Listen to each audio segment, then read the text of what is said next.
ফকিরহাট উপজেলা স্বাস্থ্য কমপ্লেক্সে রোগীদের খাবার নিয়ে অনিয়মের অভিযোগ।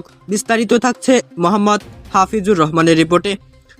বাগেরহাটের ফকিরহাট উপজেলার স্বাস্থ্য কমপ্লেক্সে ভর্তি রোগীদের জন্য সরকার নির্ধারিত খাদ্য সরবরাহে অনিয়মের অভিযোগ উঠেছে। সরকারি তালিকায় নির্ধারিত মান, পরিমাণ ও মেনুর সঙ্গে বাস্তবে সরবরাহকৃত খাবারের উল্লেখযোগ্য অমিল রয়েছে বলে অভিযোগ করেছেন একাধিক রোগী, তাদের স্বজন এবং স্থানীয় সচেতন নাগরিকরা।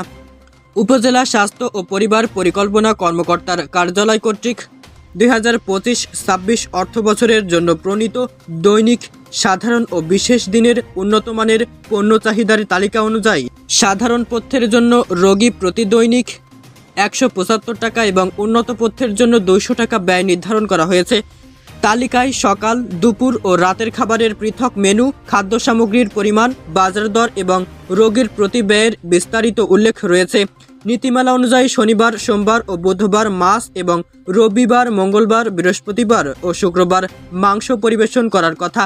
এছাড়া উন্নতমানের BR-28 বা রত্না চাল, মানসম্মত মাছ, মুরগির মাংস, ডিম, ফল, দুধ ও অন্যান্য পুষ্টিকর খাদ্য সামগ্রী সরবরাহের নির্দেশনা রয়েছে। স্থানীয় সূত্র ও একাধিক রোগীর দাবি, গত প্রায় 1 মাসের পর্যবেক্ষণে সরকারি তালিকার সঙ্গে বাস্তবে সরবরাহের বড় ধরনের অসঙ্গতি লক্ষ্য করা গেছে। অভিযোগ অনুযায়ী উন্নত মানের চালের পরিবর্তে নিম্নমানের মোটা ও হলুদ চাল রান্না করা হচ্ছে। সকালের নাস্তায় দেওয়া পাউরুটি অনেক সময় বাসি বা নিম্নমানের থাকে এবং নির্ধারিত পরিমাণের তুলনায় কম দেওয়া হয় বলেও অভিযোগ রয়েছে। এছাড়া তালিকাভুক্ত সাগর কলার পরিবর্তে ছোট আকারের নিম্নমানের কলা, স্বাভাবিকের তুলনায় ছোট ডিম, উন্নত মানের রুই, কাতলা বা মৃগের পরিবর্তে অধিকাংশ সময় ছোট আকারের পাঙ্গাস, তেলাপিয়া বা সিলভার কাপ মাছ পরিবেশন করা হচ্ছে বলে অভিযোগ করেছেন রোগীরা। মুরগির ক্ষেত্রে ভালো মানের মুরগির পরিবর্তে নিম্নমানের ব্রয়লার মুরগি সরবরাহ করা হচ্ছে বলেও অভিযোগ রয়েছে। ভর্তি থাকা কয়েকজন রোগী তাদের স্বজন জানান, সরকার পুষ্টিকর খাবারের জন্য অর্থ বরাদ্দ দিলেও বাস্তবে এই সুবিধা পাচ্ছেন না তারা। নিম্নমানের খাবারের কারণে অনেক রোগী বাধ্য হয়ে বাইরে থেকে খাবার কিনে খাচ্ছেন, যা দরিদ্র পরিবারের জন্য অতিরিক্ত আর্থিক চাপ সৃষ্টি করছে।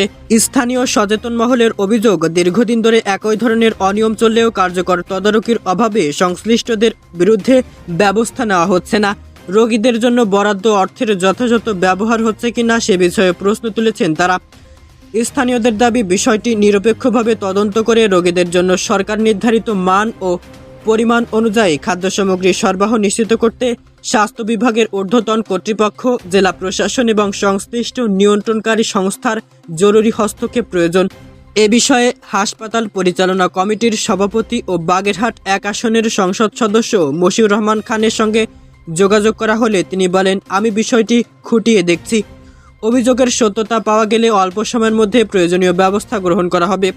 দর্শক, আপনার কি মনে হয়? আপনার মূল্যবান মতামতটি আমাদেরকে অবশ্যই জানিয়ে যাবেন। পরবর্তী সংবাদ দেখতে আমন্ত্রণ জানিয়ে সকলের সুস্থতা কামনায় আমি মোহাম্মদ মফিদুল ইসলাম এখানেই বিদায় নিচ্ছি। আল্লাহ হাফেজ।